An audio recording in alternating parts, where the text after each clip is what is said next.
Hey, good people. It is KaCey here, and welcome to another episode of On the Front Porch with KaCey. If this is your first time here, you're probably wondering, well, what's the front porch? Clearly, I'm not sitting on one, right? But let's think about this metaphorically. A lot of times, especially in the South and in communities of color, the front porch is the window to the outside world. It's also the place where our elders would kind of vet folks to decide whether or not they even wanted them to come into the house. You know it, a lot of conversations were had on the front porch, one to protect the peace, right, of the home, and sometimes to protect those in the home before they went out into the world. And so this is our safe space to be able to have the hard conversations about the things that we know to be true, or the questions that we know may never be answered, but they're really important to this conversation as we change the narrative. So today I'm really excited to introduce to you all our guest, Nkoyo-Ene Effiong Lewis.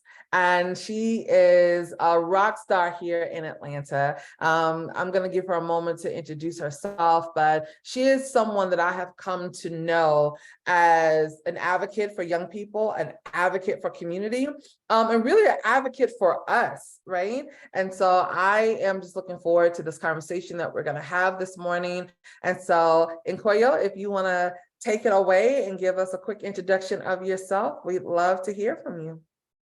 Awesome. Thank you, KaCey. Thank you for having me and inviting me to the front porch. I love that as a space that's safe and also brave and enduring, just like supportive of communities. So I love this.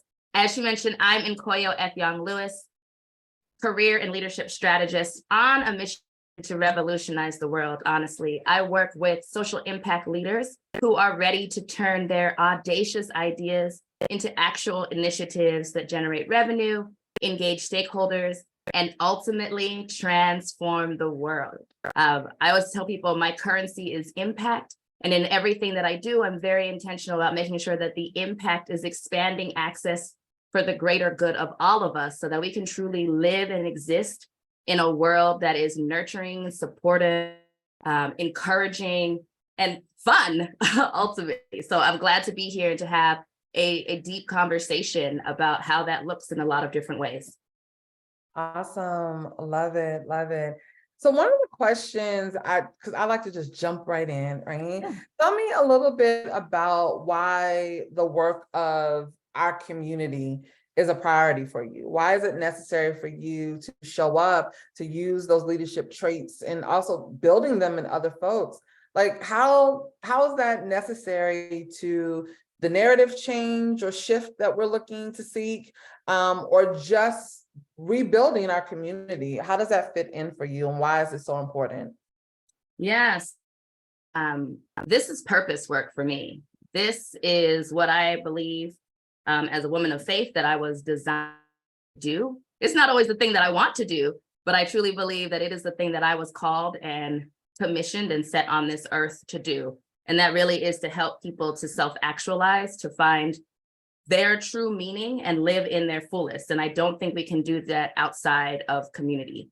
When I was teaching, I used to be a former fourth grade teacher. And one of the things that I have always loved about education is just the opportunity for you to discover yourself in many different ways, whether that's in a text that you're able to read and transport to another time, land, space, whether that's in the ability to solve some sort of mathematical equation that you didn't think, or to understand how science and physics and current impact your life. Like all of those things make us who we are. And ultimately a community, our society is just the sum total of every single one of us. And so for me, community is foundational because in order for us to thrive as individuals, we have to ensure that those around us are also thriving. No, that is so good. I love that. It reminds me, and I don't ever get this right because while I am a 80s baby and 90s kid, I 80s. I grew up, right, in the hip hop era, and Jay-Z literally became one of my favorite rappers because of just the age gap, right? Like, I don't know if he would have been my favorite had Tupac continued to, I know. But you know, Jay-Z talks about this idea that if one of us is poor, then we're all poor or broke, right? Same thing, that in order for us all to feel rich, everyone has to be and feel rich. And I take that same mindset when it comes to like the healing of our community. When one facet of our community is hurting, is broken and in pain, that impacts, right, the wellness and the healing of the whole. And so that's really why my approach to this work is encompassing. It's not just, oh, let me focus over here, let me focus over there. It really requires us to have to look at the entire piece of it, right? One of the things that we talked about over the last couple of months, I know from other episodes that we've done and even from other research papers that I've had to complete, was this idea of we have heard Horace Mann, right? Who, for those of us in the education space, know that he's kind of like one of the forefathers of modern education. And so Horace Mann, even in the 1700s, had a quote that education was the great equalizer, right? That if you had an awesome education, that it would take you far. Now, again, in all things in context, in the 1700s, he's not talking about us, right? Like he was not talking about us, right? We were not part of somebody's philosophical framework when they were mentioning that that education would be the great equalizer. That is something that our community bought into, right? As we began to have more freedoms, as we began to see that economically and systemically, it wasn't that they fell in love with us so much. They understood the economic power of allowing us to move through, you know, jobs and corporate America, because I mean, if we got more, then they got more. And so I think it's important for us to sometimes name that thing and not make the assumption that, oh, no, things are progressing. They're not progressing that much because the premise or the intent of allowing our community to attain so much is because it still allows for them to attain more. And even with the idea of education being the great equalizer, we know that a lot of our young people are having to choose making money over going to school. Even if they get through high school, they're not choosing college and professional paths because it does not provide an immediate real-time access to income or to money.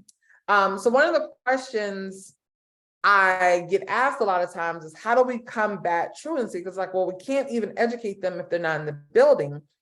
And I feel like we have to work backwards a little bit, right? We have to figure out, how does the end goal really serve them? And then how do we use that as a motivating tool to get them in the building, to get them to graduation, to get them to a place to figure out what their path is going to be. So if someone were to ask you, right, how do we impact truancy? How do we just get kids to value school is how I look at it. Forget the number of days you're in the building, but how do we get kids to value school and value education? Or is it something that we need to rethink? I love that. You know, it's such a powerful and complex question. One of the places that I always want to push is, you know, is it that kids don't value school or education, or is what we're providing them not valuable? And I think that we're living in a world where things are changing dramatically, right? The pandemic accelerated a lot of changes. Technology is advancing at like incredible record pace, you know, and futurists will tell you that the rate of change is going to continue to accelerate. But our classrooms and the way that we've designed schools has not fundamentally changed since in a very agrarian culture. And we just simply don't live in that world today. If you think about things like artificial intelligence, chat GPT, et cetera, all these things that are out there that kids can literally put in a prompt and get a full response to something, right? How are we equipping them to exist in the world that they live in today and to be prepared for a world that we ourselves, I'm an 80s baby too, can hardly even imagine? Like, I remember when my parents brought home a computer for the first time. I have toddlers. they are digital natives. Like, they don't know a world that doesn't exist with a phone that can play pictures and all sorts of things on it. Like, that's not their reality, right? So where does the school figure out what things are actually valuable and relevant and necessary for to learn now? That's not to say that there's not value in learning to do a number of the things that happen in school. I was a humanities major. I studied American civilization in undergrad. Like, I watched TV for a degree. I did. Don't tell my parents, they paid for that. But like, you know, like, how do we help them to make sense of the world? And that's what I really got from my experience in education, is figuring out how to make sense of the world. The challenge, though, was there wasn't lessons on how to then translate that knowledge into something that can support your family. And for many of our students, even though we don't like to talk about the reality of the income disparity in Atlanta, Georgia, and in the world, they're not making a decision between whether they just like hang out on the street and, you know, enjoy and pass time and going to school. They're trying to figure out how to survive. And I say all the time, you know, we are losing more kids to the street because we haven't figured out how to make school relevant. We haven't figured out how to equip skills that they can actually turn into something that can produce revenue and income. And we have a large subset of students who need to make money. They're trying to figure out how to keep with their families. And unfortunately, our government hasn't figured out or decided with the will to make sure that there is a safety net under which no person in this society goes.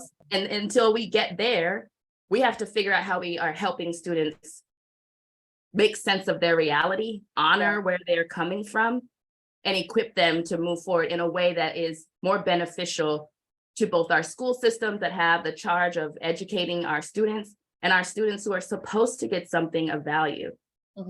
Does that mean that we think about how we incorporate entrepreneurial school skills into the traditional education setting, right? Like, how can we use math and science and current events and reading to help people think about building a business? Could that be a capstone project instead of just having to come in, do a skill and drill, fill out a worksheet, et cetera? Can we give them actual experiences where they can take the skills that are fundamental, I think, to actually being able to reach your full potential in a lot of ways, to go back to what Horace Mann said about this being a great equalizer?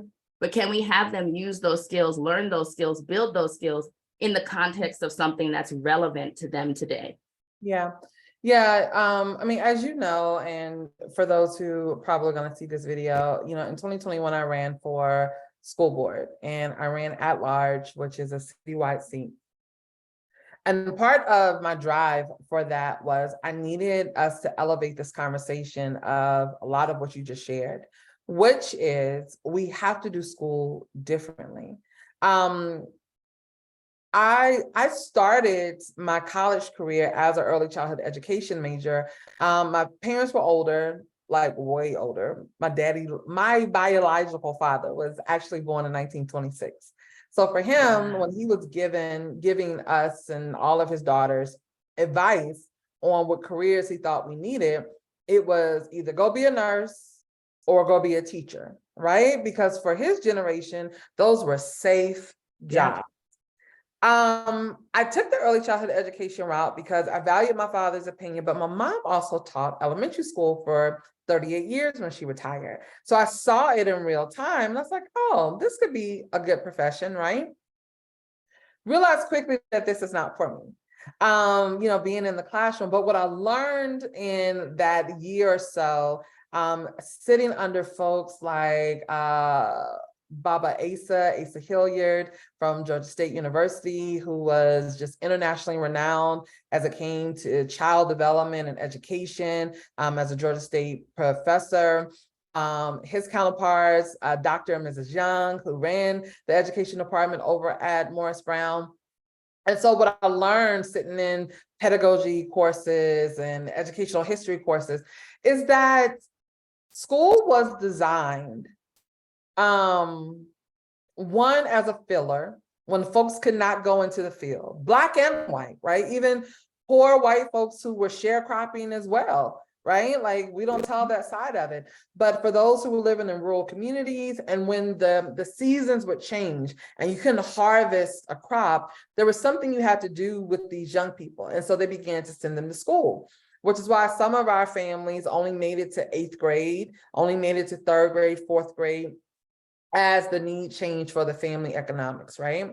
But as white women began to go to work because their husbands and their sons and their fathers were fighting a war, where white women are at work to keep this economic engine going, oh my gosh, what do we do with these children?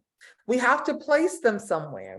And so they place them into public school buildings, but they place them in public school buildings in a way to prepare them and to condition them to then go work in factories, right? Which is why a lot of classrooms have straight lines of the desk so that you know how to get in order, which is why they have to stand in line when they're walking orderly down the hallway, which is why we tell children, you have to ask us to go relieve your bodily functions, because when you get on a job, you have to wait until your break time comes or get permission from your supervisor to leave your post, because it's going to then impact everybody else on the conveyor belt, right? That is why public education was started.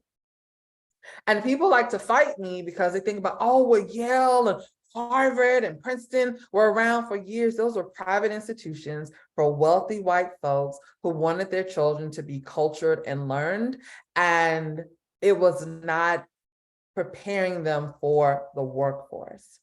So as life has changed, right, to your point, how we do school has never changed. We still sending kids to sit in straight lines. They still have to walk quietly down the hallway. They still have to ask for water. They still have to ask for bathroom breaks, because subconsciously we're teaching them someone is always going to tell you what to do. And we need to help you figure out how do you follow instructions as soon as possible, and let's indoctrinate this in you for as long as possible. But that is not our world anymore, right? We think about gig economies. We think about, we have young people in this digital age that are social media influencers. Like, I am obsessed with this little girl called Van Van, right? Like she's 4 years old, honey, every song she got is about, like, I don't care. Whenever Van Van is on my stories, I'm reposting, I'm resharing. I have downloaded this child's song. She is 4, right? I am streaming it every day. But literally, her family has probably made enough money that if she wanted to go to a private 4-year institution, they could pay her tuition off in cash in full. And she's made this money at 4 years old. Unless she has some other aspirations for her life, why would I even encourage her to go to a 4-year institution if she's building skills now that are necessary for where our life is going as a society? So when do we get to the place of literally redesigning school, redesigning curriculum, redesigning approach? And my question to you is, why do you think people are afraid of that? Why do you think are they afraid to dismantle school as we know it and then begin to do something different? Yeah, well, what I would add is, one, we're already past that place. I think the pandemic exposed how far away and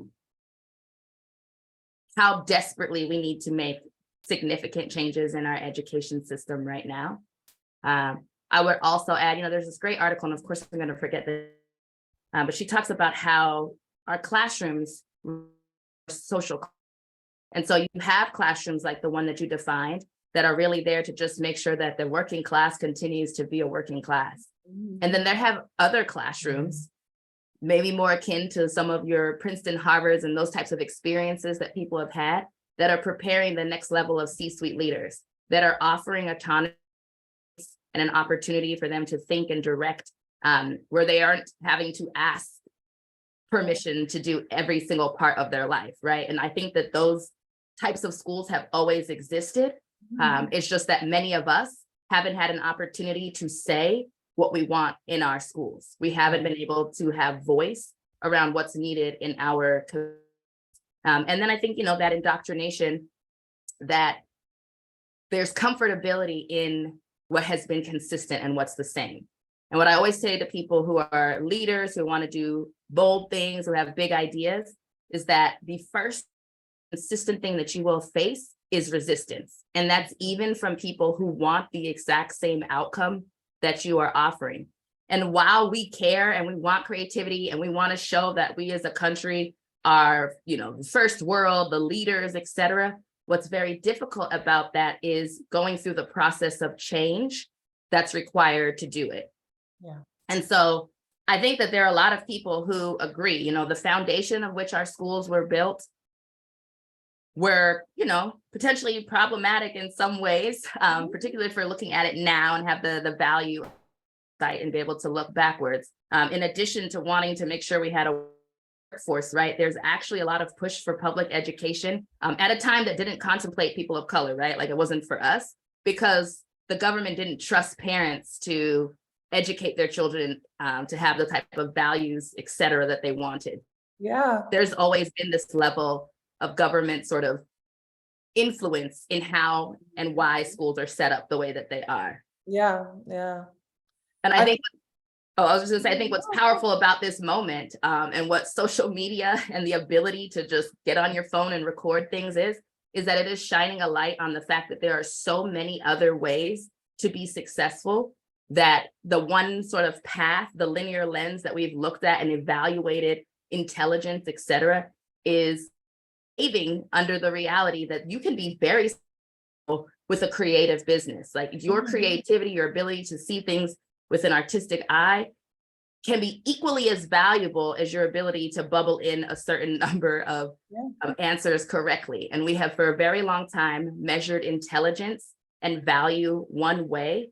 And we're now seeing that that is not the only way. And perhaps for the first time in a very long time, not the safest or most secure way to have the type of lifestyle and access and freedom that people want in their lives. Yeah, no, totally. I 100% agree with you. I am usually told that I am smart, intelligent. I accept those things. I love to read. Again, my mom was a teacher. My father finished high school, was drafted, honestly, even after he was married to his first wife and had children, was drafted into World War II, right? So my education looked a little different, but I am not a good test taker. It's very rare that I'm going to ace a multiple choice, fill in the blank, bubble in this type of answer. I'm not gonna ace it. And I've had teachers and professors along the way. It was like, I just don't understand. Like, why are you consistently getting a C on these type of tests? Tell me to write a paper, A+, right? Like if I get a B on a paper, it's because I literally did it at the last minute, did not care about it, and didn't feel like citing stuff or, format correctly. Or if you want me to have a conversation with you, right? I can tell you probably verbatim everything that you said to me in a lecture. I don't test well. And so if you're going to measure my success based on a test, you're always going to see me as, oh, she's just average. Oh, she's just smart enough. And it's like, no, that doesn't really fit the bill for her because I don't test well, right? It's just not something that works for me because I'm a communicator and I want to be able to expound upon my thoughts. And I have to sometimes talk it through to be able to get to the answer. But when you have a standardized time test, that doesn't sometimes bode well for those type of learners and the way that we process knowledge. One of the things that you mentioned, and I wanted to kind of tie this in, was around the things that we were to learn in school. And I don't think people, for those of us who are watching this or listening to this, for those of us who are churched, right? And because I know I grew up in church for as far back as I can remember. That's all my family does. That's all we know, right? Sunday school was a big part of that. I don't think people know historically, Sunday school was there to teach our children how to read, how to write, how to do math, right? In addition to biblical and spiritual principles, because our children were not allowed to go to certain schools, or if they were going to certain schools, those who were a little more educated among us understood, oh, our babies are not getting the same education that their white peers are across the tracks or across town or on the north side, south side, wherever, however your city was divided. Right. And so Sunday school was the time to bring all the little children together before the preacher came, whether he was traveling or lived in the community, to ensure that our babies could read, they could write, they could do math, and they were getting character development and some values instilled in them along the way. So we've always known that education was going to help unlock something for us, even if it meant, oh, in order to save our lives, we may have to walk head bowed, back bent in front of folks. But I see what's on that paper. And I ain't gonna tell you I can read, but I know what that is, right? And that is how we funneled information back to our communities. Because sometimes we have to put on the mask of being an unlearned person, an uneducated person, in order to really let their guard and their defenses down. And all we did was gather information. Yeah. And we took it back to ensure that our community had what they needed. One of the last questions I have for you, kind of as we wrap up, is describe your ideal community, right? For us, like I used to ask people, describe your ideal world. And if I'm honest, and this is just me, right? So let me put this disclaimer here. This view I have is mine, right? Folks can agree, disagree, not even acknowledge it, right? Care about the rest of the world anymore, right? I don't care what the ideal world looks like. I'm focused on our children, our community, our people in this season of my life. So with that being said, what does the ideal community or the ideal society look like for you? Yeah, man. Okay, well, I'm going to answer that in two ways, right? Because I do think communities are connected.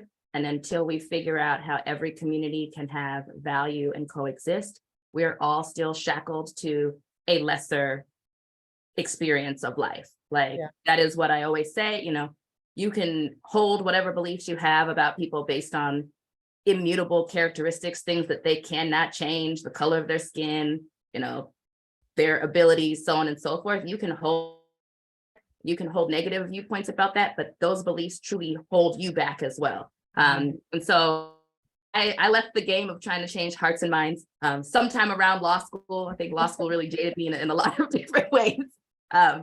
And one, I think, it would be amazing to live in a society where difference could just be that. It could just be that it's different. It doesn't have to be good, bad, better, or worse, or any of that. We could just appreciate that. Like you might appreciate different types of rice, like maybe you like saffron rice or jasmine rice or, parboil rice. I'm Nigerian, so we're going to parboil some rice. Like that's what we're going to get some rice and we're good, right? But like maybe they could just exist. Like you go to the grocery store, they're all there. You pick what you want, you move on. You don't have to like destroy all the jasmine rice because it coexists. Like we could literally just be. But for my community, the community that I identify, the one that, I am perceived as a part of, regardless, that I am wholeheartedly proud and appreciative of being a part of, what I want to see is that we do what's best for ourselves, because nobody's coming to save us. Like nobody else that's coming to make sure that we have what we need. And, like I mentioned, I was in law school. I think it was my third year in law school. I had the opportunity to read from Derek Bell, an actual critical race theorist, not some of these folks that people are talking about on TV. And one of the things that he said that was really freeing for me was that race is permanent. Like, is part, unfortunately, of the fabric of this country. It was built on that, like it's been able to be sustained on that. If you go back and you look at laws, like there was a moment where we defined an enslaved person as someone of descent, like that was the law, right? This isn't just about people feeling a certain type of way, like institutionally, fundamentally in our laws and policy, we have created this system that we have. And that he mentioned is like, it's there, it's going to exist, the eternal fight of us for years to come, but how do we find joy in our experience? How do we ourselves from being distracted by issues that are separate and apart from us, that are a sin that we were not a party to, so that we can still be happy and healthy and whole in the way that we engage with each other and understand fully how we see the world. He also talked about like interest convergence, right? Like how do we then, and which means that basically things have happened in our history because interests have converged, right? The civil rights movement happened because there was a war going on, the world, and we were saying, oh, you see that over there, and that's a problem? Well, let me tell you about what's happening right here in the US, right? Right here in the land of the free, the home of the brave. And we couldn't hold that. It couldn't be sustainable. So how can we be intentional about finding places where our interests converge? How can we be clear on what our interests are and collectively pursue them without any shame, without any regard, like just be as audacious about pushing forward the things that our community needs to thrive? Because ultimately, regardless if anybody wants to admit it or not, when we as a community are successful, everybody else elevates. That has historically been how it is. So we can't always change the circumstances that are around us, but we can focus on those pieces that are ours, right? I made a decision to move back to Atlanta to practice law because I wanted to make sure that my property tax, that all of the different things that come from me having access to this legal degree and the it opens to be poured back into the very community where I taught, because these kids look like me, because they need to see someone who looks like them in a position of opportunity to know that there's a pathway for them too. So for me, in terms of community, it is really figuring out how I engage and connect with other like-minded people who want to keep moving forward, who want to keep pushing for a better future. I've got children, like I mentioned, right?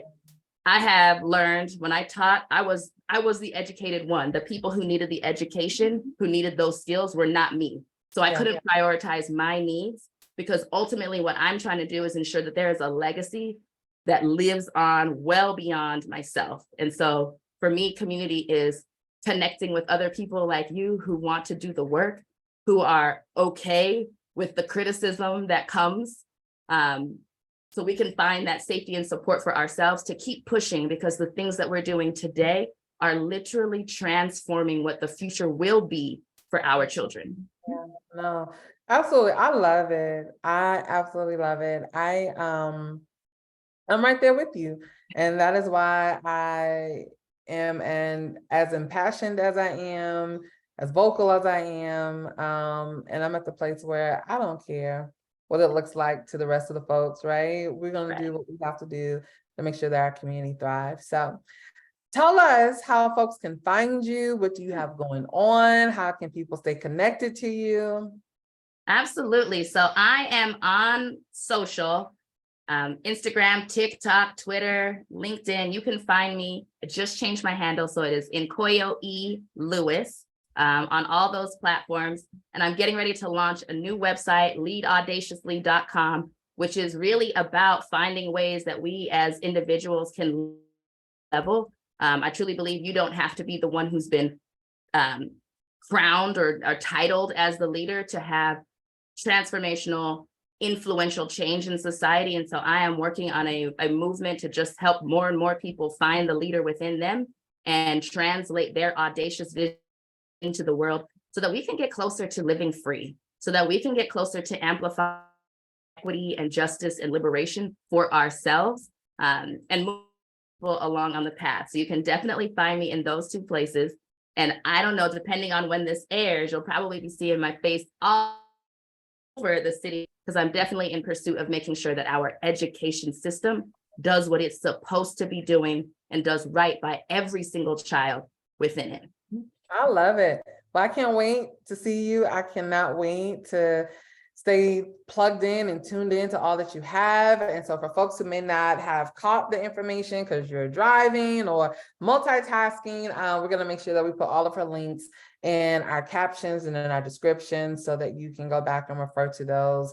You can also follow me at I am KaCey Benning, really across most platforms, but those will be down in those description boxes as well. So Nkoyo, thank you so much for your time. I'm excited to really just see where you go and how you continue to make an impact in our community. And thanks for coming and joining me on the front porch. Thanks for having our boys, our community, etc. Me, you spoke a word that has shifted a whole lot in how I show up and be deliberate in the things that I do. So just thank you for continuing to be you and leading audaciously. Thank you. All right, see you folks.